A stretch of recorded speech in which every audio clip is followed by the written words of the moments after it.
नमस्कार, कान्तिपुर समाचारमा स्वागत छ। सुरु गरौं अहिलेका मुख्य समाचारबाट। सर्वोच्चको आदेश अनुसार संसदको अधिवेशन आह्वान गर्ने सरकारको निर्णय। पहिलो बैठक फागुन 23 गते सिफारिस। नेकपाको सङ्घर्ष संसदतर्फ मोडियो। ओलीले प्रमुख सचेतक गुरुङलाई हटाएर भट्टराईलाई दिए जिम्मेवारी। दाहाल नेपाल खेमासँग भिड्ने रणनीति। काठमाडौँमा फेरि बर्ड फ्लू देखियो। तारकेश्वरमा 3 फर्मका 15,000 कुखुरा नष्ट। पर्याप्त सुरक्षा सावधानी नअपनाउँदा अन्यत्र समेत फैलने जोखिम। अस्त्र विरामले भारत र पाकिस्तान बीच दशकौं पुरानो दुश्मनी अन्त्य हुने अपेक्षा। दक्षिण एसियामा शान्तिको आशा। र झापामा रङ्गशालामा राजनीति। नामको विवादले बन्दै गरेको रङ्गशाला अलपत्र 40 बिघा वन मासेर बेग्लै बनाउन थालियो। सरकारले प्रतिनिधि सभाको अधिवेशन फागुन 23 गते बोलाउन राष्ट्रपति समक्ष सिफारिस गरेको छ। प्रधानमन्त्री निवास बालुवाटारमा आज साँझ बसेको मन्त्री परिषदको बैठकले सर्वोच्च अदालतले दिएको प्रतिनिधि सभा पुनर्स्थापनाको आदेश कार्यान्वयन गर्दै 23 गतेका लागि अधिवेशन आह्वान गर्न राष्ट्रपति समक्ष सिफारिस गरेको हो। संसद अधिवेशन सरकारको सिफारिसमा राष्ट्रपतिले बोलाउने संवैधानिक व्यवस्था छ। सर्वोच्च अदालतले फागुन 11 गते प्रतिनिधि सभा विघटन गर्ने प्रधानमन्त्री केपी शर्मा ओलीको असंवैधानिक कदमलाई बदर गरिदिएको थियो। आदेशमा 13 दिनभित्र बैठक बोलाउन परमादेश गरेको थियो। प्रधानमन्त्री ओलीले नेकपा विवादको रिसमा पुस 5 गते अचानक प्रतिनिधि सभा विघटनको सिफारिस गरेका थिए। उक्त सिफारिसलाई राष्ट्रपति विद्यादेवी भण्डारीले दलहरूसँग परामर्श समेत नगरी तत्कालै सदर गरेकी थिइन्। मन्त्री परिषद बैठक अघि प्रधानमन्त्री एवं नेकपा संसदीय दलका नेता केपी शर्मा ओलीले प्रमुख सचेतक हेरफेर गरेका छन्। प्रतिनिधि सभा पुनर्स्थापनापछि नेकपाका दुवै खेमाले छुट्टा छुट्टै सरकार निर्माणको गृह कार्य गरिरहेका बेला आज ओलीले प्रमुख सचेतकबाट देव गुरुङलाई हटाएर विशाल भट्टराईलाई नियुक्त गरेका हुन्। प्रधानमन्त्री ओलीले आफू निकटका केही नेताहरूलाई बालुवाटार बोलाएर दाहाल नेपाल खेमाका गुरुङलाई जिम्मेवारी मुक्त गर्दै आफ्नो खेमाका सांसद भट्टराईलाई नियुक्त गरेका हुन्। प्रतिनिधि सभा पुनर्स्थापनापछि नेकपाको सत्ता सङ्घर्ष संसदीय दलतर्फ मोडिएको छ। प्रधानमन्त्री एवं संसदीय दलका नेता केपी शर्मा ओलीले पदबाट राजीनामा नदिई अर्को खेमासँग भिडेरै अघि बढ्ने सङ्केत गरेका छन्। तर दाहाल नेपाल खेमाले सके संसदीय दलको बहुमतबाट ओलीलाई पदमुक्त गर्ने र त्यो नभए संसदमा अविश्वासको प्रस्ताव ल्याउने रणनीति बनाएको छ। प्रधानमन्त्री केपी शर्मा ओलीले नैतिकता गुमाइसकेको भन्दै नेकपाको दाहाल नेपाल समूह राजीनामाका लागि दबाब दिइरहेको छ। उनले राजीनामा नदिए संसदीय दल वा संसदमा अविश्वासको प्रस्ताव लगेर पदबाट हटाई नयाँ सरकार बनाउने तयारीमा विरोधी खेमा छ।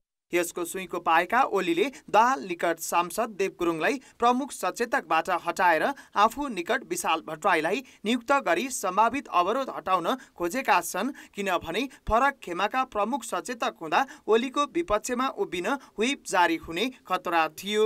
साथै ओलीको इच्छा अनुसार संसदीय दलको बैठक बोलाउन वा टार्न पनि कठिन थियो। तर यत्तिकैमा ओलीका लागि खतरा टरिहालेको छैन। दाहाल नेपाल समूहले ओली विरुद्ध बहुमत देखाएर संसदीय दलमा अविश्वासको प्रस्ताव राखेमा उनी जतिखेर पनि अप्ठ्यारोमा पर्नेछन्। यसर्थ सबै प्रक्रिया मिलाएर ओलीलाई संसदीय दलबाट हटाई नयाँ सरकार गठन प्रक्रियामा अघि बढ्ने कसरतमा दाहाल नेपाल खेमा छ।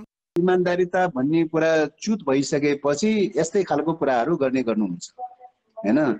संविधानमाथि हमला गर्ने, संसदमाथि हमला गर्ने, संसदलाई सिद्ध्याउने अनि चाहिँ तपाईको चाहिँ संसदलाई सिद्ध्याउने एकातर्फ त्यो बाटो ठिक हो भनेर भनिराख्ने हैन। अर्कोतर्फ संसदभित्र संविधानको कोर्स अनुसारको संसदमा पनि हैन मै यो गर्छु र त्यो गर्छु भनेर भन्ने त यो त अनैतिक कुरा भयो नि। त्यसो त दाहाल नेपाल खेमाका लागि पनि संसदीय दल भित्रको सङ्घर्ष सहज छैन।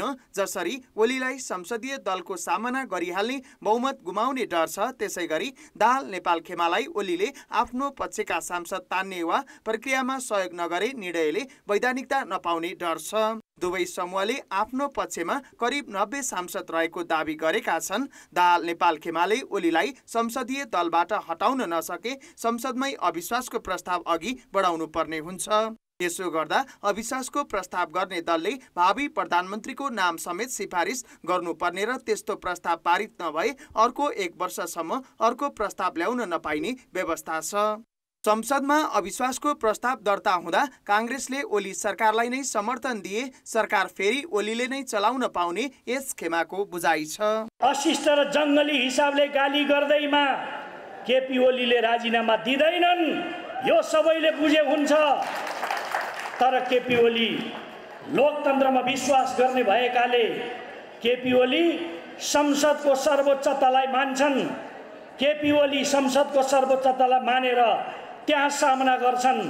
तिम्रो हिम्मत छ भने अविश्वासको प्रस्ताव ल्याऊ, त्यो अविश्वासको प्रस्तावको सामना गर्छन् केपी ओलीले। अध्यादेश ल्याई नयाँ पार्टी खोल्दा सूर्य चिन्ह र आफू निकटका सांसद समेत गुम्ने खतरा देखेका ओली सकभर पार्टी भित्रै खेल्ने दाउमा छन्। त्यसैले कानुनी रूपमा भिन्न नभइसकेको नेकपाका दुवै पक्षले सकेको खेलखण्ड संसदीय दलमै गर्ने प्रष्ट संकेत गरेका छन्। कान्तिपुर समाचारका लागि क्यामेरामा विनोद कोजुका साथ अञ्जना लामिछाने र बाबुराम तिमिलसिना, काठमाडौँ। नयाँ सत्ता समीकरणको कसरतमा रहेको नेकपाको दाहाल नेपाल खेमालाई विपक्षी नेपाली काङ्ग्रेसदेखि जनता समाजवादी पार्टीले पहिला कानुनी हैसियत स्पष्ट पार्न भनेको छ। अब यस खेमाले कसरी आफ्नो हैसियत पुष्टि गर्छ त? यो प्रश्न हाम्रा सहकर्मी दशरथ राईले नेकपा दाहाल नेपाल खेमाका नेता सुरेन्द्र पाण्डेलाई सोधेका छन्। अब अदालतमा र सडकमा चलेको बहस अब संसदभित्र प्रवेश गरेको छ र संसदले नै यसको निरूपण गर्नुपर्दछ। संसदभित्र जाने भनेको दुईटा कुरा हो, एउटा संसदीय दलभित्र, एउटा संसदभित्र। यो दुवै ठाउँमा चाहिँ अब नेकपा या सरकारसँग सम्बन्धित बहसलाई त्यहाँभित्र जानेछ र त्यसले नै त्यसका विधि प्रक्रियाबाट, त्यसका विधान नियमावलीको प्रक्रियाबाट त्यसको समाधान को काम पनि अगाडि बढ्नेछ। नेकपा संसदीय दलका नेता केपी शर्मा ओली, उपनेता सुभाष नेमाङ अहिले पनि हुनुहुन्छ। यो अवस्थामा दलको बैठक अब कसरी यहाँले बोलाउनुहुन्छ? दुवैजनालाई कारबाही गरेर अगाडि बढ्नुहुन्छ कि के रणनीति छ यहाँको?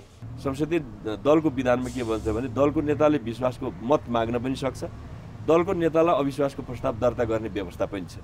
त्यो बेलामा उसले के भन्दैन भन्दा यो अध्यक्ष हो, यो नेता हो, उपनेता हो भन्ने होइन। संसदको बहुमतका सदस्यहरू जतातिर उभिन्छन्, प्रधानमन्त्री अर्कोतिर रहे पनि संसदको बहुमतले निर्णय गर्छ होइन र? संसदका सदस्य रहेसम्म अब प्रधानमन्त्री हामीसँग छैन, त्यसो बेला निर्णय हुँदैन भनेर संसद बस्छ र? संसदको दलको नेता चाहिँ छैनन्, त्यस हुनाले यसले निर्णय गर्न पाउँदैन भनेर बस्छ र? प्रमुख कुरा के हो भने यो संसदीय व्यवस्था या लोकतान्त्रिक व्यवस्थामा बहुमत जता हुन्छ त्यो निर्णयकर्ता हुने गर्छ। त्यस हुनाले बहुमतले गरेको निर्णय अरू सबैले मान्न बाध्य हुन्छन्। यही विधानको यो व्यवस्था या संसदको कानुनको व्यवस्थाभित्र बसेर हामी अगाडि बढ्छौँ। तर संसदीय दलका नेता केपी शर्मा ओलीले बैठक कल नगरेको अवस्थासम्म त संसदीय दलको बैठकै बस्न सक्दैन अवस्था छैन। होइन, संसदीय दलको विधान छ। विधानमा के छ भने दलको नेताले विश्वास मलाई छैन कि भन्ने लाग्यो भने उसले आफूले विश्वास लिन सक्ने व्यवस्था छ र त्यो लिँदाखेरि पनि बाध्यकारी व्यवस्था छ। अविश्वास राख्नेहरूले पनि अविश्वास कति प्रतिशतले राख्ने, कति दिनभित्र त्यो बैठक बस्नुपर्छ भन्ने कुरा बाध्यकारी छ। त्यस हुनाले त्यो बाध्यकारी व्यवस्थालाई कसैले इन्कार गर्न पाउँदैन। संसद पुनर्स्थापनासँगै नयाँ सरकारका लागि तीव्र रूपमा चाहिँ यहाँकै अध्यक्ष द्वय दाहाल र नेपाल, अन्य दल काङ्ग्रेस र जसपासँग चाहिँ सहकार्यमा को लागि चाहिँ अहिले तीव्र रूपमा लागेको देखिन्छ।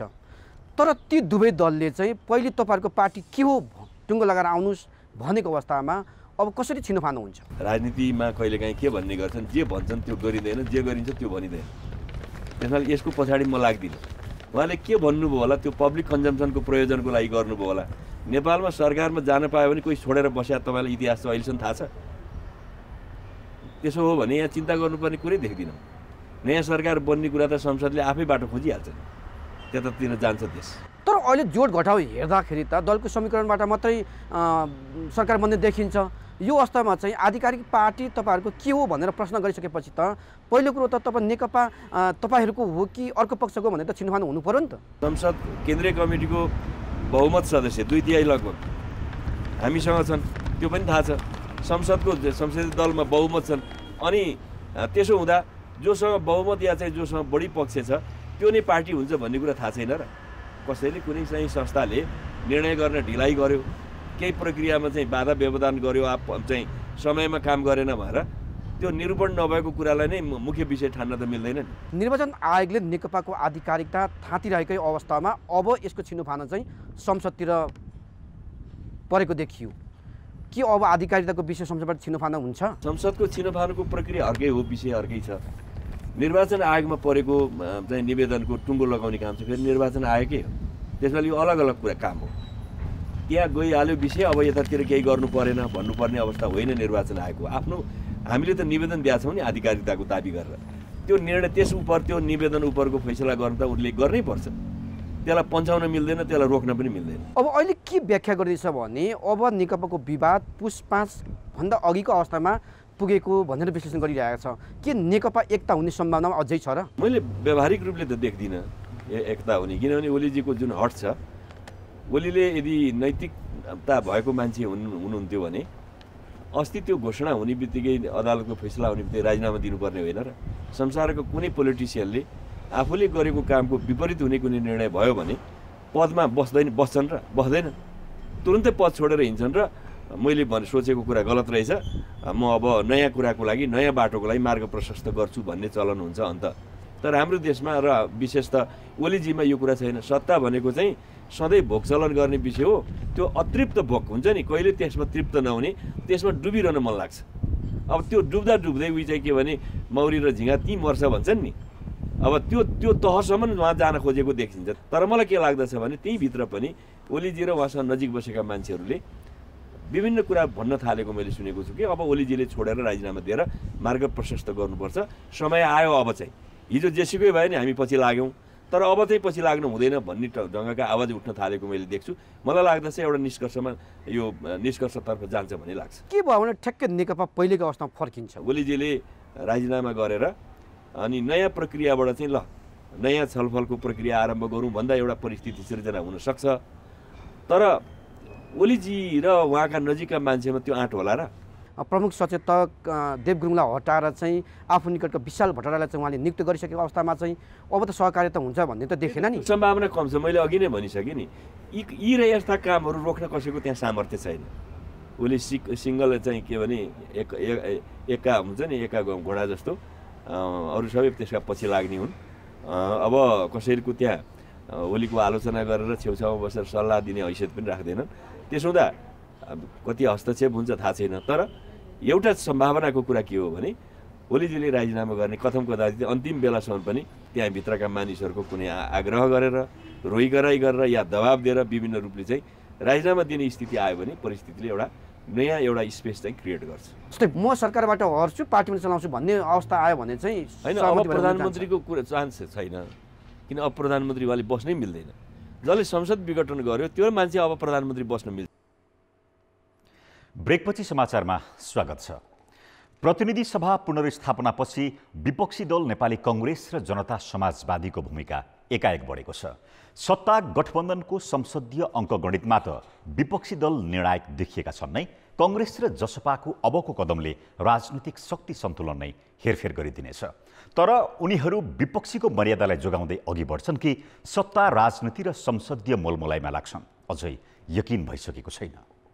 प्रतिनिधि सभा पुनर्स्थापना भएपछि नेकपाको दुवै खेमाले नयाँ सत्ता समीकरणका लागि सहकार्यको प्रस्ताव गर्दा प्रमुख प्रतिपक्षी नेपाली कांग्रेसले नेकपाको आधिकारिकता र संसदको गतिविधिसम्म फर्किने भनेको छ। त्यो भनेको नेकपा कानुनी रूपमा विभाजित होस् अनि आफू एकल निर्णायक बन्ने दाउ कांग्रेसको हो। कानुनी रूपमा नफुटेसम्म नेकपासँग सुविधाजनक बहुमत रहेकाले सत्ता समीकरणमा विपक्षी दल निर्णायक हुने अवस्था छैन। तर प्रश्न उठ्छ, प्रमुख प्रतिपक्षी कांग्रेसले खोजेको सत्तारूढ दल विभाजन हो कि संविधान र लोकतान्त्रिक विधिको राजनीति? झट्ट हेर्दा कांग्रेसले सत्ता समीकरण र आगामी निर्वाचनमा चासो राखेको देखिन्छ। के हुँदैछ उहाँहरूको पार्टीभित्र त्यो त हेर्नु पर्यो नि त। अहिले त जतिसुकै जसले जे भने पनि नेकपा एउटै छ होइन, दुईटा फ्र्याक त भएको छैन। दुईजनाले चाहिँ नेपाली कांग्रेसलाई सहयोग मागिराखेका छन्। नेपाली कांग्रेससित फुट्ने सङ्घारमा होला, तर फुटिसकेका त छैन नि होइन।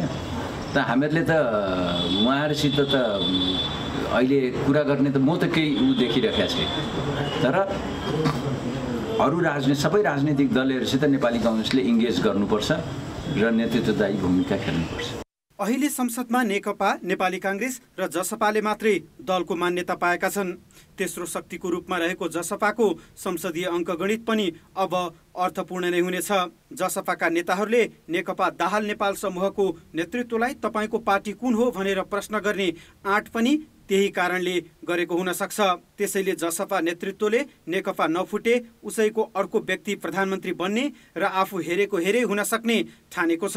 त्यसो त प्रधानमन्त्रीले दल विभाजन सम्बन्धी अध्यादेश ल्याउँदा त्यसको असर आफ्नो दलमा पर्ने आकलन नेताहरूको छ। एउटै पार्टी देखिरहेछ नेपाल कम्युनिस्ट पार्टी, कानुनले त्यही देखिरहेछ। जबसम्म पार्टीको फुटेको मान्यता पाउँदैन, निर्वाचन आयोगले निर्णय गर्दैन, तबसम्म त एउटै पार्टी हो नि। त्यस कारणले एउटै पार्टीको रूपमा नै अहिले हामी हेरिरहेका छौँ। यद्यपि त्यो पार्टीभित्र व्यवहारिक रूपले चाहिँ फुट भइसकेको छ। कानुनी पाइजामा लगाइदिन मात्रै बाँकी नहो, तर त्यो नलागिकन फेरि हुँदो रहन्छ। हुन त सत्ताको अवसर आउँदा पनि विपक्षमा बसेरै आफ्नो भूमिका निर्वाह गर्ने नैतिकता राजनीतिमा कमै भेटिन्छ। त्यसमाथि ठूलो जनमत पाएको सत्तारूढ दल विभाजित भएर कमजोर बनोस् र सत्तादेखि निर्वाचनसम्म त्यसको लाभ आफूले लिन पाइयोस् भन्ने विपक्षले चाहना राख्नु नेपाली राजनीतिमा अस्वाभाविक बन्न छाडेको छ। तर अहिले क्षणिक लाभ नहेरी लोकतान्त्रिक विधि र मर्यादित राजनीतिबाट मुलुकलाई दिशानिर्देश गर्न भूमिका खेल्ने अवसर पनि काङ्ग्रेस र जसपालाई छ। कान्तिपुर समाचारका लागि विराटनगर र झापा सहकर्मीका साथ डिपी उपाध्याय, काठमाडौँ। पछिल्ला 3 दिनमा मात्रै नेपालमा 710 जनाको कोरोना संक्रमणबाट मृत्यु भएको तथ्याङ्क सार्वजनिक भएको छ। तीमध्ये 706 जनाको मृत्यु पहिल्यै भएको भनेर केवल सङ्ख्या मात्रै थप गरिएको हो। यति ठूलो सङ्ख्याको मृत्युको विवरण विगतमा कसरी छुट्यो र अहिले के आधारमा समावेश गरियो त? नेपालमा कोरोनाका कारण अहिलेसम्म 2771 जनाको मृत्यु भइसकेको छ। बुधबार मात्र 619 जना मृतक थपिए। यस्तै बिहीबार 83 र शुक्रबार 4 जना थपिएका हुन्। तर 3 दिनमा यति धेरै मृतक संख्या थपिए पनि उनीहरूको मृत्यु यो साताभित्र भएको होइन। सरकारी तथ्याङ्कले 3 दिनको वास्तविक मृत्यु 4 जना मात्र रहेको भन्छ। पहिले नै कोरोनाको मृत्यु भएकाहरूको संख्या अहिले एकमुष्ट रूपमा तथ्याङ्कमा चढाएको स्वास्थ्य मन्त्रालयको भनाइ छ। अझै विभिन्न निकायहरूले रिपोर्टिङ गरिरहेकाले मृतकको संख्या यसरी थपिने क्रम जारी रहने मन्त्रालयले जनाएको छ। अहिले विगत 1 वर्षमा केही अस्पतालहरूमा, केही स्थानीय तहहरूमा, केही प्रदेशहरूमा, केही सब व्यवस्थापनमा संलग्न रहेका कोभिड सङ्कट व्यवस्थापन केन्द्रका निकायहरूमा रहेका तथ्याङ्कहरूलाई नजिकबाट केलाउने गरी सम्बन्धित विषयका विज्ञहरूले बसेर काम गरिरहनु भएको छ। उहाँहरूले काम गरिरहेको आधारमा, उहाँहरूले दिनुभएको प्रतिवेदनहरूका आधारमा स्वास्थ्य मन्त्रालयले विवरण अद्यावधि अहिले पछि त्यसकै आधारमा गरेको हो भने भोलिका दिनमा पनि संक्रमणको कुरा होस् अथवा कोभिड-19 कै कारणले मृत्यु भएको कुराहरू होस्, त्यो पुष्टि भएको आधारहरू र उहाँहरू व्यक्तिगत विवरण पूर्ण रूपमा प्राप्त भएको आधारमा हामीले त्यसलाई अद्यावधि गर्दै जान्छ। 3 दिनमा सार्वजनिक भएको तथ्याङ्क हेर्ने हो भने यो कुल मृत्युको 26% हुन जान्छ। यसले नेपालमा संक्रमणबाट धेरैको मृत्यु भएको तर समयमै लगत सङ्कलन नभएको देखाउँछ। यसले महामारीका बेला सरकारी संयन्त्रबीच समन्वय कतिसम्म कमजोर थियो भनेर मात्र देखाउँदैन, कोरोनाबाट भएको क्षतिको वास्तविक विवरण प्रश्न पार्छ। एक ठाउँमा राखेर मृत्युलाई चाहिँ जुन किसिमले दर्ता गर्नुपर्ने हो, मृत्यु भएका व्यक्तिहरूको तथ्याङ्क सङ्कलन गर्नुपर्ने हो, त्यो चाहिँ एक ठाउँमा नभएर विभिन्न थरीले गरिरहेको भन्ने बुझिन्छ। सामञ्जस्य नभएको, समन्वय नभएको, एक अर्कासँग समन्वित रूपमा काम नगरेको भन्ने देखियो। एकातिर कोरोना पुष्टि भएपछि मृत्यु भएकाहरूकै लगत छुटेको पाइएको छ भने अर्कोतिर महामारीकै बीच मृत्यु भएपछि कोरोनाको परीक्षण नै नगर्ने मापदण्ड सरकारले ल्याएकाले कोरोनाबाट भएको मानवीय क्षतिको वास्तविक चित्र अझै अँध्यारोमै रहेको देखाउँछ। कान्तिपुर समाचारका लागि कृपाल गौतम, काठमाडौँ। काठमाडौँ विश्वविद्यालयले कानुनको उल्लङ्घन गरी नयाँ मेडिकल कलेजलाई सम्बन्धन दिने तयारी थालेको छ। नयाँ उपकुलपति आएको 2 महिना नबित्दै विश्वविद्यालयले प्रधानमन्त्रीको निर्देशनमा नयाँ मेडिकल कलेजलाई सम्बन्धन दिने प्रक्रिया अगाडि बढाउने निर्णय गरेको हो। काठमाडौँ विश्वविद्यालय अन्तर्गत आङ्गिक कलेजसहित 11वटा मेडिकल कलेज सञ्चालनमा छन्। ती मध्ये 10वटा निजी स्तरका हुन्, जबकि चिकित्सा शिक्षा ऐन अनुसार एउटा विश्वविद्यालयले 5वटा भन्दा बढी मेडिकल कलेजलाई सम्बन्धन दिन पाइँदैनन्। बुधबार प्रधानमन्त्री केपी शर्मा ओलीको अध्यक्षतामा बालुवाटारमा बसेको सिनेट बैठकले कानुनलाई बेवास्ता गर्दै झापाको बीएनसी रिसर्च सेन्टरलाई सम्बन्धन दिन प्रक्रिया अगाडि बढाउने निर्णय गरेको छ। यो कलेज विवादास्पद व्यापारी दुर्गा प्रसाईको हो। चिकित्सा शिक्षा आयोगले कानुन विपरीत सम्बन्धनले मान्यता नपाउने प्रस्ताव पारेको छ। राष्ट्रिय चिकित्सा शिक्षा ऐनले यो ऐन जारी भइसके पछाडि एउटा विश्वविद्यालयले 5 भन्दा बढी शिक्षण संस्थालाई सम्बन्धन दिन सक्ने छैन भनेको छ। प्रधानमन्त्रीको निर्देशनमा गरिएको यस निर्णयको सिनेट सदस्यहरूले पनि विरोध गरेका छन्। 2073 सालमा रेक्टर छँदा ती संस्थालाई सम्बन्धन नदिने अडानमा रहेका वर्तमान उपकुलपति भोला थापा अहिले कसरी बदलिए भन्ने पक्ष थप शङ्कास्पद छ। तानाशाही मानसिकताग्रस्त छन्। यो हुन सक्दैन, यो चाहिँ लोकतान्त्रिक गणतन्त्र भएको देश हो। त्यही मूल्य मान्यता अनुसार चल्छ र त्यही अनुसार हुनुपर्छ। भएन भनेदेखि फेरि यदि यो यसको केही चाहिँ यो गैर कानुनी ढङ्गले दियो भनेदेखि अनि फेरि यसको विरुद्ध चाहिँ लडिन्छ। चिकित्सा शिक्षा आयोगका अनुसार मेडिकल कलेजको आशयपत्र लिएका कुनै पनि संस्थाले 2 वर्षदेखि नवीकरणका लागि निवेदन नै दिएका छैनन्। त्यसमाथि सरकारले नै सबै प्रदेशमा सरकारी मेडिकल कलेज स्थापना गर्ने निर्णय गरेको अवस्थामा निजीलाई कानुन विपरीत सम्बन्धन दिन सरकार नै सक्रिय भएको छ, जुन चिकित्सा शिक्षा र स्वास्थ्य सेवा सुधारका लागि सरकारले गरेको वाचाकै उल्लङ्घन हो। कान्तिपुर समाचारका लागि क्यामेरामा विनोद कोजुका साथ नारायण किलम्बु, काठमाडौँ।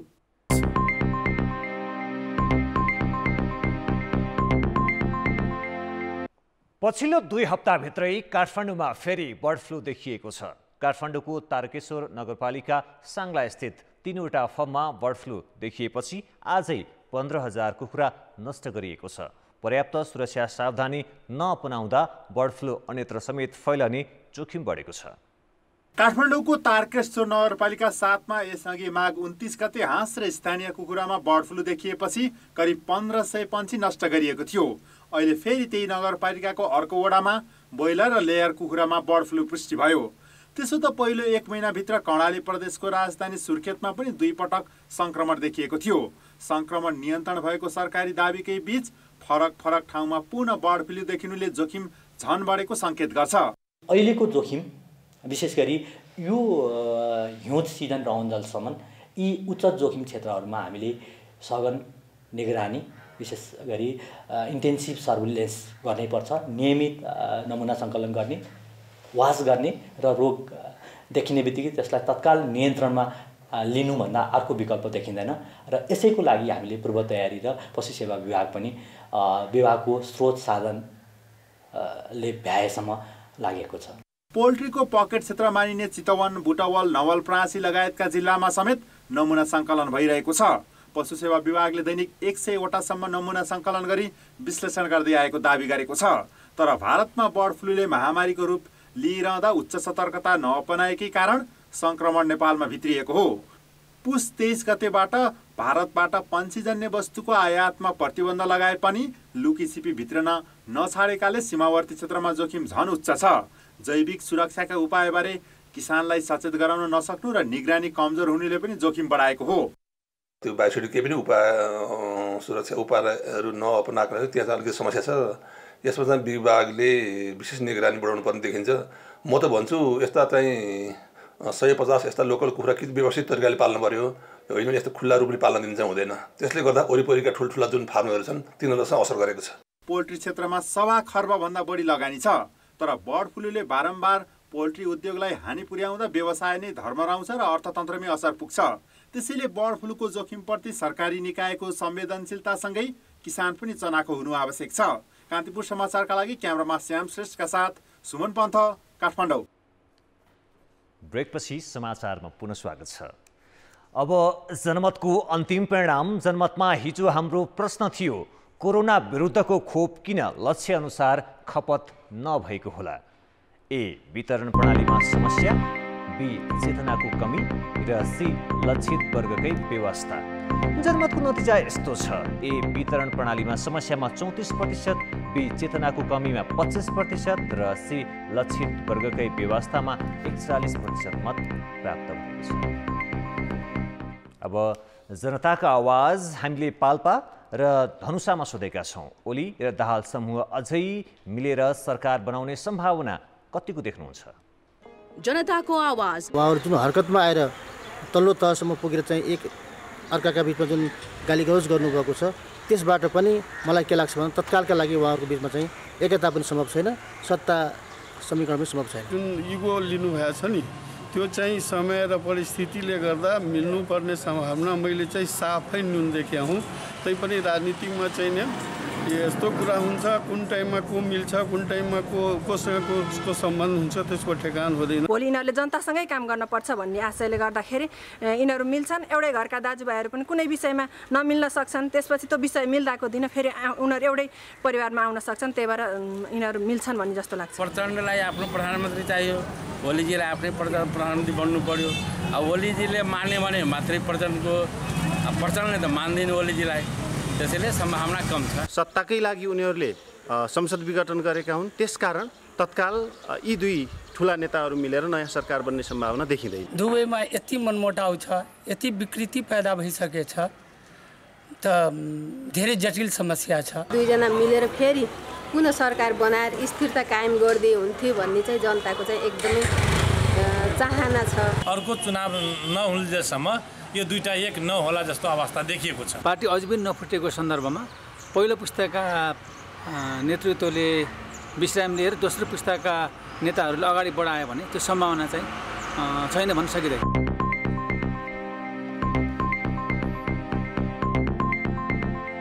खेलकुद समाचार। नमस्कार, कान्तिपुर खेलकुद समाचारमा स्वागत छ। झापामा सामुदायिक वन मासेर रङ्गशाला बनाउन लागि छ। खाली मैदानमा नामको विषयलाई लिएर विवाद भएपछि दमकमा सामुदायिक वनको 40 बिघामा मदन भण्डारी रङ्गशाला बनाउन लागि हो। त्यहाँ करिब 2000 रुख कटान गर्नुपर्नेछ। पूर्व पश्चिम राजमार्गको छेउमा पर्ने आदिवासी रङ्गशालालाई सरकारले मदन भण्डारी रङ्गशाला नामाकरण गरेपछि विवाद भयो। निर्माण कार्य अगाडि बढ्न सकेन। त्यसपछि त्यहाँबाट 10 किलोमिटरको दूरीमा पर्ने हम्से सामुदायिक वनमा 40 बिघा क्षेत्रफलको रुख काटेर रङ्गशाला बनाउन लागि हो। सब डिभिजन वन कार्यालय दमकले 1924 वटा रुख कटान गर्नका लागि नम्बर लगाइसकेको छ। वन मन्त्रालयको पत्र अनुसार कार्यालयले कटान गर्नुपर्ने रुख गणना गरेको हो। जम्मा 27 हेक्टर वन क्षेत्र अन्य प्रयोजनको लागि प्रयोग गर्ने भनेर माग भएको छ र सो क्षेत्रमा 1924 वटा रुखहरू पर्छन्। 1924 वटामा सबभन्दा बढी टिकको प्रजातिहरू पर्छ। टिक, सिसौ, साल कम पर्छन्, प्रायः सुखर सालहरू छन्, हरिया नयाँ काँचा सालहरू पर्दैनन् र वन क्षेत्र चाहिँ अलिकति कमसल अवस्थाकै वन क्षेत्र छ। रुख काटेर रङ्गशाला बनाउन सामुदायिक वनले सहमति जनाइसकेको छ, तर वन व्यवस्थापनले आफूले हुर्काएको रुखको क्षतिपूर्ति भने पाउनुपर्ने पक्षमा छ। नेपाल सरकारले रङ्गशाला निर्माण गर्ने योजना छ भनिरहँदा कानुन बमोजिम पुर्याएर रङ्गशाला निर्माण गर्दा हाम्रो असहमति छैन मात्रै भन्ने हाम्रो निर्णय हो। आदिवासी रङ्गशालाको नाममा 2 पटकमा 2 करोड रुपियाँ निकासा भएको थियो। सरकारी बजेटमा त्यहाँ घेराबारा लगाइएको छ। रङ्गशालाको नाम फेर्ने निर्णयपछि भने त्यहाँ काम हुन सकेन। माथि पनि रङ्गशाला भने पछि कुनै न कुनै त्यहाँ कालान्तरमा त्यो पनि आदिवासी रङ्गशाला कुनै सरकारको पालामा बन्दै गर्दाखेरि त्यो तपाईँको आँखा अस्पताल जस्तो एउटा खण्डर बन्छ र यस्तो भुल राज्यले गर्नु हुँदैन। बसौँ, छलफल गरौँ र उहाँलाई तपाईँको समिति चाहिएको हो, हामी समितिमा हामी छोडिदिन्छौँ, उहाँहरू आउनुहोस्, बसौँ समितिमा, उहाँहरू बसेर काम गर्नुहोस्। होइन रङ्गशालै चाहिएको भने पनि अगाडिको सहमतिको प्याकेजमा हामी बसेर छलफल गरौँ र विनाश नगरौँ। यो विनाशले तपाईँको कसैलाई पनि हित गर्दैन। पूर्वाधारको विकास गर्दा विनाश अस्वाभाविक होइन, तर खाली जमिनमा विवाद समाधान गर्न छाडी जङ्गल मासेर रङ्गशाला बनाउन लागिनुलाई स्वाभाविक मानिएको छैन। कान्तिपुर समाचारका लागि गणेशमान मुखिया, झापा। अब जनमतमा आजको प्रश्न। जनमत। रङ्गशालाको नाममा समेत राजनीति गर्ने प्रवृत्तिलाई के भन्नुहुन्छ? ए. सङ्कुचित सोच, बी. शक्तिको दुरुपयोग र सी. कहाँ छैन र राजनीति। जनमतको अन्तिम परिणाम भोलि साँझ 8 बजेको कान्तिपुर समाचारमा प्रसारण गर्नेछौँ। कृपया NEWS स्पेस A, B वा C टाइप गरी 34001मा SMS गरी आफ्नो मत व्यक्त गर्नुहोला। Butwal Rhinos Rupandehi super league cricket प्रतियोगिताबाट बाहिरिएको छ। लगातार दोस्रो खेलमा पराजित भएपछि राइनोज डिभिजन बीमा खटुवा भएको छ। समूह ए अन्तर्गत आज भएको खेलमा बुटोल 11ले बुटोल राइनोजमाथि 114 रनको फराकिलो जित निकालेको हो। जितसँगै बुटोल 11ले तालिकामा 2 अङ्क जोडेको छ। टस हारेर ब्याटिङको निम्तो पाएको बुटोल 11ले 32 ओभर 1 बलमा सबै विकेट गुमाउँदै 179 रन बनाएको थियो, जसमा इशान पाण्डेले 83 र प्रकाश केसीले 65 रन बनाए। बुटोल राइनोजका सुमन गमेलले 6 विकेट लिए। जवाफी ब्याटिङमा बुटोल राइनोजको सुरुवात राम्रो हुन सकेन। सनी श्रेष्ठले सर्वाधिक 13 रन जोडे। बलिङमा बुटोल 11का इशान पाण्डेले 3 विकेट लिए। अर्को खेल फागुन 17 गते बुद्ध क्रिकेट क्लब र बुटोल 11 बीच हुनेछ। तालिकामा समान 2-2 अङ्क भएका दुवै टिमलाई सेमिफाइनलमा प्रवेश गर्न जित्नै पर्ने दबाव छ। बुटोलमा आजबाट सुरु भएको खुल्ला लन टेनिस प्रतियोगिताको महिलातर्फ मायाङ्क राणाले विजयी सुरुवात गरेकी छन्। खेलमा पुरुष सिङ्गलतर्फ पोखराका निरज गुरुङले बुटोलका दिपेक अर्याललाई 2-0 को सोझो सेटमा पराजित गर्दै दोस्रो चरणमा प्रवेश गरेका छन्। यसै गरी पोखराका अङ्कित अधिकारीले बुटोलकै कृष्ण बस्याललाई 2-0 कै सोझो सेटमा पराजित गरे। यस्तै प्राञ्जोल कायस्थले अभिनव आचार्यलाई पराजित गर्दै दोस्रो चरणमा प्रवेश गरेका छन्। महिला सिङ्गलतर्फ ईशाश्री शाहले प्रकृति श्रेष्ठलाई तथा मायाङ्क राणाले सर्वानी श्रेष्ठलाई पराजित गर्दै दोस्रो चरणमा प्रवेश गरेका छन्। वुमन्स डबलतर्फ मायाङ्क राणा र प्रेरणा कोइरालाको जोडीले ईशाश्री शाह र सर्वानी श्रेष्ठको जोडीलाई पराजित गर्दै सेमिफाइनलमा स्थान बनाएका छन्। मेन्स डबल्सतर्फ प्रणल खनाल र सन्तोष खत्रीको जोडीले सौगत विक र विष्णु नेपालीको जोडीलाई पराजित गर्दै अन्तिम 4मा स्थान बनाएका हुन्। कान्तिपुर खेलकुद समाचार अहिले यति नै। अब मौसम सम्बन्धी जानकारी।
आज सङ्गीतज्ञ अम्बर गुरुङको 83औं जन्म जयन्ती।